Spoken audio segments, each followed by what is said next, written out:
two hands in the back, clear impact on the defender. How did he get away with this? I don't think it was a clear, aggressive push. Yes, the hands are in the back.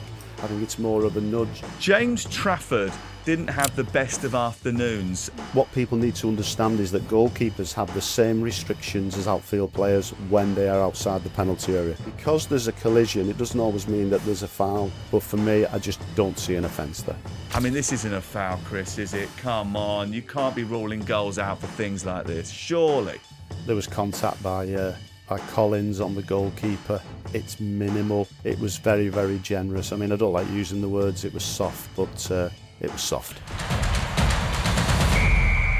Hello, welcome to Men in Black, a brand new weekly podcast where we suit up in judgment and dive into the Premier League's most disputed VAR calls. I'm Sam Matterface and I'm joined by former Premier League referee Chris Foy on the programme, who has his whistle and his cards at the ready. Every weekend we see social media feeds, newspapers, radio phone-ins, a wasteland of VAR is ruining football. We hear you, we understand, we hear the arguments, but behind all the replays, behind all the freeze frames, there's a human being. So we're not here just to complain on a weekly basis. We're here to understand the laws of the game, break down the weekend's most contentious VAR decisions, not from the perspective of a fan or a former player, but from the perspective of the people that actually have to make the calls in the first place. Plenty to get stuck into, Chris. You sent me a text message last night saying we're going to have to extend the running time. I did, yeah. Goodness me, we've got some talking to do today, haven't we? It is the second episode of Men in Black. If you want to go back and listen to the previous episodes, you can find them on the talkSPORT YouTube channel or on the Premier League All Access feed. We'd love to see what you think. Wherever you get your podcasts from, they're available as an audio download as well. And don't forget, in future episodes, we'll be looking to cast our eye over some of the grassroots incidents from local teams and local leagues near you. Make sure you start sending us your clips now, and you never know, we could be dissecting your match right here on talkSPORT. Let's get on with it and analysing the top flight action from this week, starting with a big controversial decision that I know you're going to have a viewpoint on. The penalty given after a VAR review. There was some grappling inside the penalty area, and Calvin Bassey, well, he clearly dragged Mason Mount to the ground. That's why the penalty was given. Fulham fans behind me complaining there was also a foul by Luke Shaw on Rodrigo Muniz at that corner. So maybe they'll feel justice is done. But what an awful penalty from Bruno Fernandes. A first goal of the season for Ruben Amorim's team. It came from a corner. It's gone in actually off Rodrigo Muniz. Yoro with a header. It's left Leno completely wrong-footed in the Fulham goal. We're at Fulham and Manchester United and down at Craven Cottage. A spicy game, and this is a spicy incident. This is the incident that led to the penalty. We're in the 33rd minute. Calvin Bassey is penalised for dragging Mason Mount down for the corner. But it's not the only thing that is going on at this moment, which is why it's caused so much controversy. First of all, just take me through the process here, because the VAR doesn't get involved until the corner has been taken. Referee is not given a penalty. So what happens next, Chris? So what he actually does when the ball's in flight is he actually does what I call a target glance. He actually looked at Mason Mount and then he grabbed him and he threw him to the ground. So when you look at that, that's a penalty kick. But it wasn't spotted on field by referee Chris Kavanagh. It was spotted by the VAR, Darren England, who recommended a review. And he sent him to the monitor. And obviously we got the pitch side announcement from the referee, who overturned the decision and awarded a penalty kick. And it was the right thing to do, because there's no such a thing as a clamp down on these situations. But I think corners have become really untidy with pushing, pulling, wrestling. It's not what we want to see. Everybody's aware this season that referees will be paying attention to it. Quite clearly, Chris Kavanagh on the day didn't see it. But it was identified by the VAR. When Chris had a look at it at the monitor, he awarded a penalty kick, and it was the right thing to do. I've got so many questions about this incident. First of all, why didn't he see it? Because there was so much going on inside that penalty area that there looked like a load of rough and tumble. And I think he'd already warned the players prior to the incident as well. You've got Luke Shaw getting involved with Muniz at the back post. Why is he not penalised for that? De Ligt's involved with the player as well. There's lots of different bits of pushing and shoving. And yes, it's pretty obvious that the PGMO have decided that this year they're going to clamp down on sustained holding inside the penalty area. But is it just because Calvin Bassey is big and strong and can pick up Mason Mount and WWE him to the floor that he's penalised and the other two aren't? You make some really good points, Sam. I think, when I go back to my refereeing days, you look at the penalty area, you've got 16, 17, 18 players in there all jostling for position. Defenders want to defend, attackers want to score a goal. And, you're trying to get yourself, defenders want to get touch tight, attackers want to move away. And as you said, there's so much going on. I think if you look at the Luke Shaw situation, there's a little bit of holding there with Muniz. Muniz grabs him, that's mutual, he pulls him to the ground. You wouldn't get a penalty for that because it's mutual holding. The De Ligt is a 6 and 2/3, I would suggest. But the one with Calvin Bassey is quite significant because there was a clear material impact with that. And it's what I would call an extreme non-footballing action. It's not something akin to a football challenge. And of course, he doesn't attempt to play the ball at all. So for me, that it's a clear holding offence and a penalty kick. When you say material action, what do you mean? It affects the playing of the ball or what? Well, if you think about it, he looks at him and then he just throws him to the ground. Yeah. So he impacts the ability of Mason Mount to be able to head the ball, challenge for the ball, because he's on the floor, and because he grabs him and he throws him down, he just stops him from moving. He just can't get to it. It's just he might have stopped him from moving for quite some while after doing that body slam onto the floor. Yeah, to be fair. I think it was a non-footballing action, shall we say? You decide what sport it was from, but it wasn't football. Yeah. Okay, so before the penalty is taken then, right, which Bruno ultimately misses, Chris Kavanagh walks into his path. Bruno's unhappy. There's a little bump between the two. He's put off clearly, and he actually goes to reset the ball. He picks the ball up, goes back, does his action again. He didn't get an apology from Chris Kavanagh. Actually, he ended up getting a bit of mouth from Chris Kavanagh, who was saying, why are you picking the ball up? Should the referee have handled that differently, or is that just a player being melodramatic?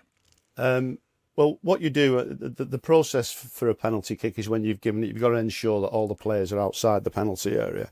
And what Chris was doing, he was checking to ensure that all the players were doing that, and he accidentally bumped into Bruno. It was unfortunate, it was unlucky. He wasn't just annoyed about the fact that Bruno had been moaning, and he was just sort of saying to him, listen, I'm the boss around here. What, you think he left something on him? No, not at all. I mean, I made a point of watching that back several times. He was checking to make sure that all the players were outside the penalty area. He touched his shoulder and moved past him.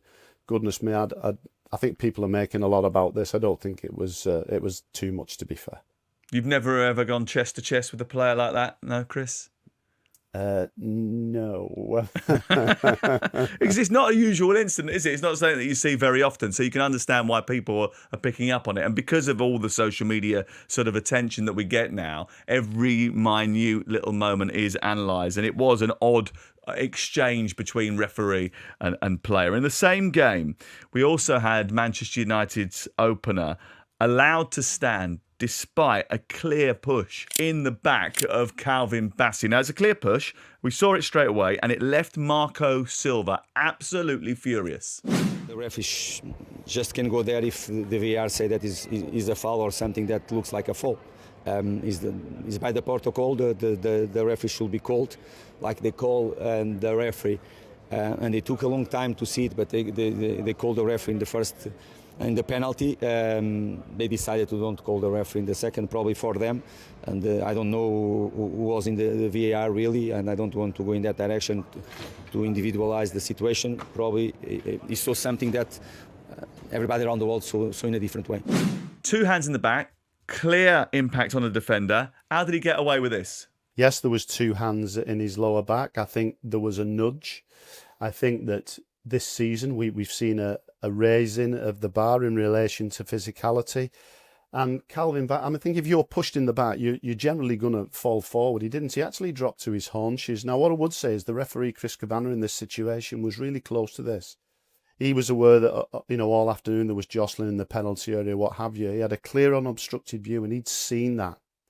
And he felt nudge, because if he felt it was a push, he would have awarded a defensive free kick. That wasn't the case. I don't think it was a clear, aggressive push. Yes, the hands are in the back. I think it's more of a nudge, and he drops to his knees, and the referee decided that didn't meet the threshold for a clear foul and didn't award a free kick. And I can understand, with the way the referees are refereeing this season, why that wasn't given. But a lot of people will say, Chris, that was a foul, and a lot will say it wasn't. Do you know what? I think it's really interesting, because if you go back to the previous incident where Bassey ends up basically toothpicking Mason Mount and slamming him into the floor, he's shown his strength already in the game. And the fact that Lenny Yoro just gives him a little nudge in the back and he does that dramatic action, it does make you think, hold on a second, you've just basically picked up Mason Mount literally an hour ago. How now can you not withstand that little push in the back of your shoulders? So I think actually this is the right decision. I don't think it was ever going to be a Lenny Yoro goal. It was certainly an own goal. But I do think on this occasion that was the right decision, because he should be able to withstand a little bit of physicality in the penalty area, especially if he's throwing his body weight around. OK, that's Fulham, Manchester United. Let's move on, because there's still quite a lot for us to get our teeth into. Welbeck stepped up for a penalty after Dewsbury-Hall had been struck on the hand by a Minte shot. But Welbeck delayed, and lo, he went to Pickford's left-hand side. Pickford made the stop, and a couple more as well. The Hill Dickinson Stadium hosted its first Everton Premier League game at the weekend. Everton beat Brighton by 2-0. There was a penalty awarded for Brighton for a handball against Kiernan Dewsbury-Hall with 15 minutes to go. It was a crucial time in the game, actually. I was at this match. Stuart Atwell, the referee, James Bell, the VAR. Minte's shot's blocked from close range by Dewsbury-Hall. He flings himself in front of it at an angle, and it did hit his raised arm. The referee's call of penalty was checked and cleared by the VAR. How does this one, though, differ from Monday Night Football at Ellen Road and Tarkowski? Obviously, there is a slight difference to it in the way that it's being approached, etc., etc. But just explain the differences, because no one really knows where we are with handball anymore, Chris. Do you know what, Sam? It's probably the one thing that I've spoken about over the last 3 to 4 years is handball. Because we've had a number of law changes in relation to it. I think at the Kiernan Dewsbury-Hall one was a penalty given on field by Stuart Atwell. As you say, he slides in, his arms away from his body. The ball clearly hits his hand. It stops the cross going into the box. Given on field, checked by the VAR, confirmed as a penalty. I have no problem with that. I think Dewsbury-Hall points to his chest, said it hit me on the chest. Well, it clearly didn't. I have no problem with that one at all. I think I didn't give many penalties for handball when I was refereeing, Sam, but I think if I'd have seen this, I would have given that one. I think that the second incident, I was actually at the game at Leeds United on Monday night, and can I just let you into a little secret? I'd love to have got my whistle out. I'd love to start again. You want to be back out in the middle of it all again, didn't you? Because of the intoxicating atmosphere. Would you have liked to have been put on the spot, though, to make that Tarkowski call? I'm not sure you would. Well, as a referee, you've got to stand tall and make big decisions. And I think this decision will probably rumble on till May. I think I've never heard so many people falling out over one decision and not agreeing over one decision all season. But I'll give you my thoughts anyway. I think what you had here was a shot that went in and it hit Tarkowski on the arm. Now, everybody was shouting afterwards. I was driving home from the game or listening to the radio and they're saying, well, his arm was by his side. It wasn't away from his body. How can it be handball? Well, actually, if you move your hand or arm to the ball, albeit it's by his side, he leans across. His arm is moving to the ball because his body's moving across and the ball strikes him on the arm. It's one that will provoke a lot of discussion. It's one that will provoke a lot of debate. But because he was moving his arm towards the ball, albeit it was by his side and leaning, and he stops the ball because it hits his arm, that's a penalty. I was in the tunnel after this game, I was with David Moyes, I was with loads of people from Everton, and the questions that were being asked for this. Well, David actually went in to see the referee in the referee's room afterwards, and he said that Chris Kavanagh had told him that it wasn't his decision. So he was sort of suggesting that it was Lee Betts' decision, which made sort of for interesting reading because like it was a bit of an odd angle for an assistant to make that call, right? He's perpendicular to the action. How is he supposed to see that? Has he seen the motion of James Tarkowski towards the ball? The other thing that people were talking about was, it's hit him high up on the arm. What happened to the T-shirt line? And actually, someone said to another member of the Everton staff, tell the kit man to get longer sleeves, because if it's supposed to be below the T-shirt line, we need to get sleeves down to the elbow.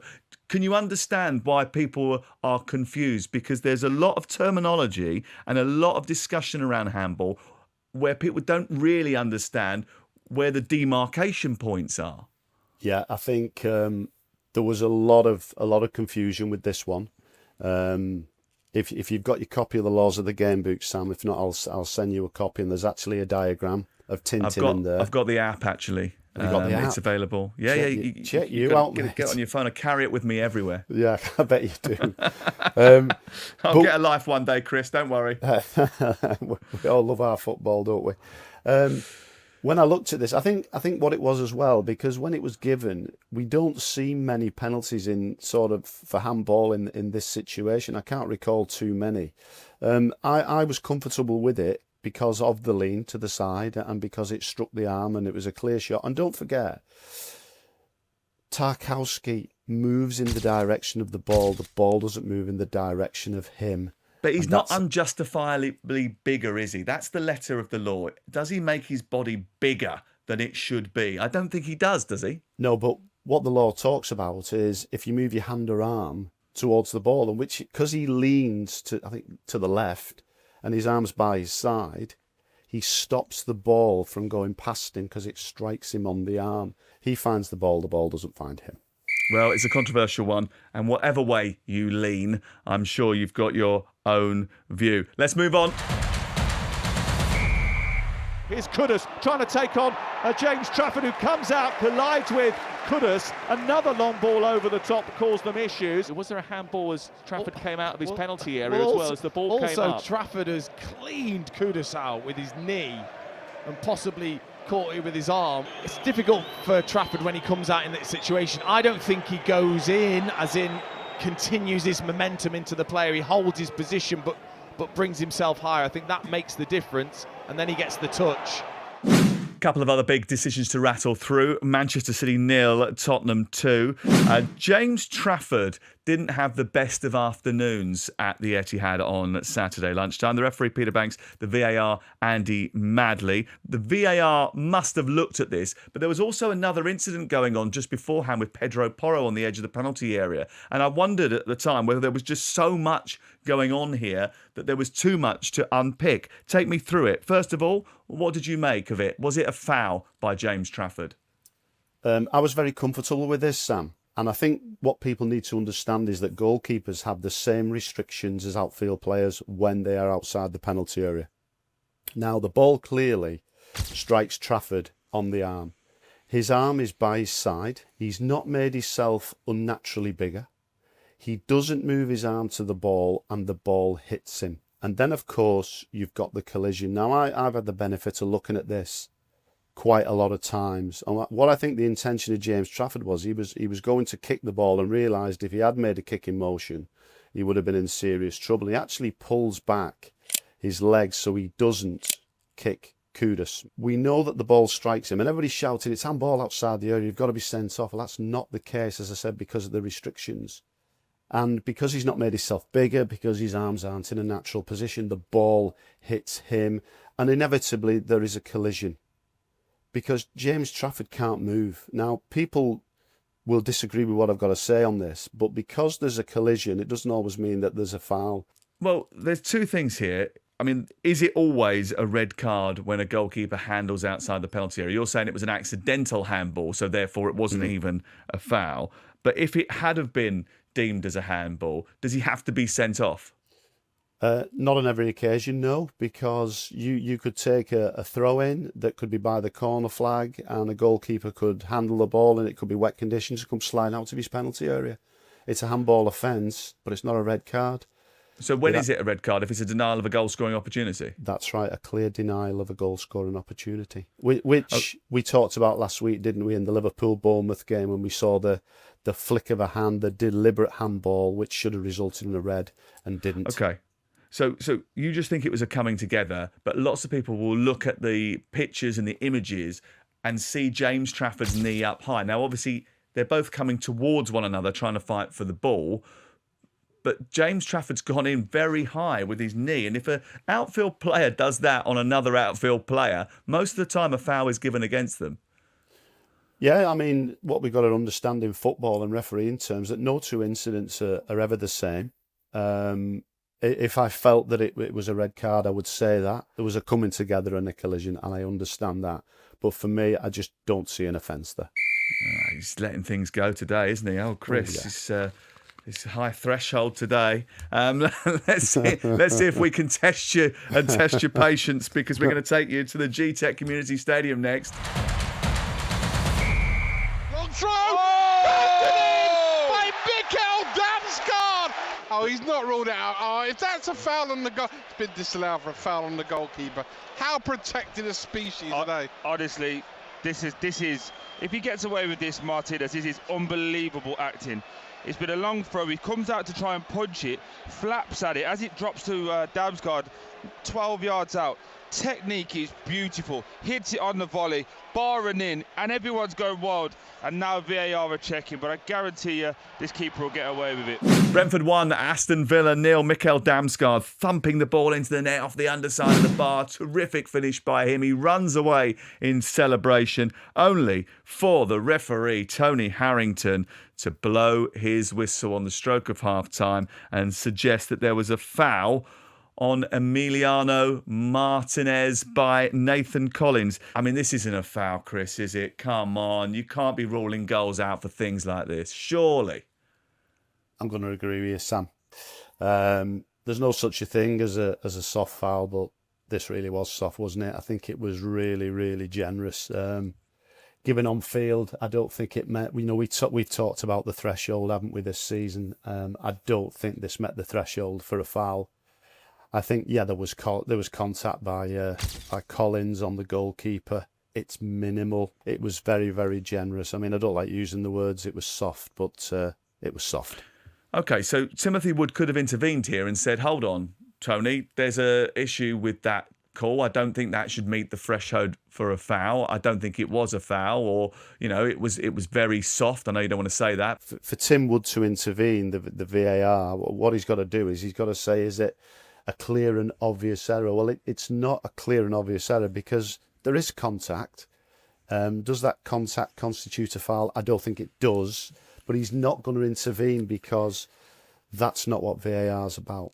Yeah, but are we hamstringing ourselves here, Chris, by being in this situation where we can only intervene with a clear error? The fact is that should have been a goal. And if you're sitting there watching it on a monitor and you think this should be a goal, surely you are within your rights as a VAR to buzz through to the referee and say, fella, you need to go to the monitor and have a look at this. I understand what you're saying, Sam, but I think if we go down that route, we're re-refereeing and we're going to look at every decision and every situation. That's not what VAR is about. VAR is about getting the big decision right. You know, that clear error, wherever he goes, yeah, that's wrong. Football's about subjectiveness. There'll always be grey areas. As I mentioned, no two incidents are the same. This wasn't one for VAR, but I think the preference here would have been not to award a free kick on field. No two incidents are the same, key phrase, but consistency is really important for people to buy in. We all want consistency, of course we do. As a referee, that's what I wanted to do. I wanted to go out and get every big decision right and get every other decision right. But this is one to look at, to reflect on, and I think, you know, what are we in now? Well, we had 19 matches so far. I think we've set the bar at the right height. I just think on this occasion, this is one where if the referee just held a whistle and not blown it, we'd have had a different outcome and we wouldn't be talking about it. It's taken 4 incidents, but I knew we'd get you to bend eventually. Let's get to the Emirates Stadium. Dowman down on the floor, Stack the man who caught him, definite contact.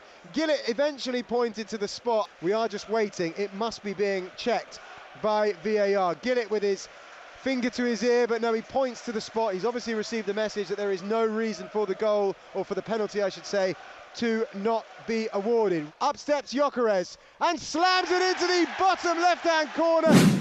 Arsenal 5, Leeds United 0. Right at the end of the game, in injury time, Max Dowman, young 15-year-old kid coming off the bench, was hacked down by Anton Stack. Well, certainly that was the viewpoint of Jared Gillett, the referee, and Craig Pawson, the VAR. Dowman again showing quick feet. He'd been brilliant actually since he came on off the bench. He had his toe trodden on by Stack in the penalty area. Gyökeres slams the spot kick home. The referee's call of penalty for a foul was checked and cleared by the VAR, but was the contact sufficient for a penalty, bearing in mind that last week we saw Yassine Ayari and Josh King collide in the penalty area, and you said to me there wasn't enough contact? I don't think this was a penalty, and I don't think it was a dive. Now, people will say, well, if it wasn't either of those, what was it? So let's just go through it. So there is contact. Small contact, and the player goes to ground. Referee Jared Gillett points to the spot, gives a penalty, and it's checked by Craig Pawson because it's not a clear error. In refereeing terms, there's always a third way, Sam, and the third way sometimes is to play on. And I think had Jarrett have not blown the whistle, Craig Pawson wouldn't have sent him to the monitor for a clear error. And we've got to bear in mind as well that if you're going to give a penalty, we want to make sure that everybody says penalty. I mean, some people disagree with me and say it was penalty. I didn't think it was, but likewise, I don't think it was a dive. I just think if the referee had taken that third option of playing on, there wouldn't have been too many complaints that way either. Yeah, it's a subjective decision, isn't it? And does the referee have to take into consideration the pace at which the player is moving? No, that's not a consideration. I mean, when you're looking at simulation, which is always a difficult decision to make because there are considerations with that. You know, is the player avoiding contact? You know, somebody's sliding in and I'm avoiding contact. Are they initiating contact? So a defender slides in and an attacker might kick the defender. Are they exaggerating the contact? Or indeed, is it a clear dive? So you've got to be 110% sure. But from the position Jared Gillett was in on the field, he felt it was a penalty. There was nothing there for Craig Pawson to overturn, but my preference with this one would have been play on. OK, we'll play on and move on to Turf Moor for Burnley and Sunderland. He had Simon Adingra from Sunderland.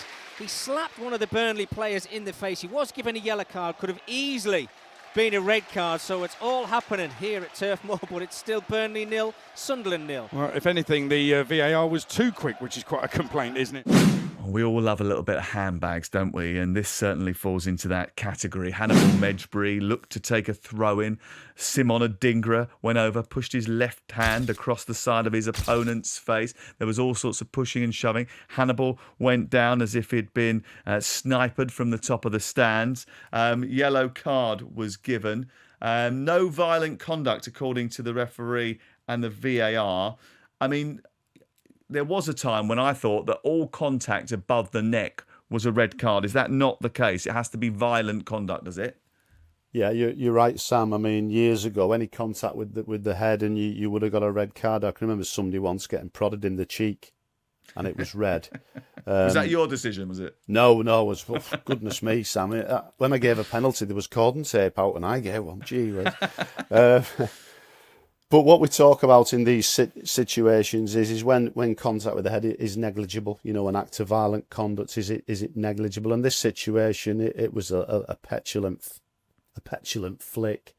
It's the right call. I don't think we want to see a red card for that, but quite clearly, if you strike someone, then you are going to see red. I don't think it did either player a favour in terms of their macho image, I must admit.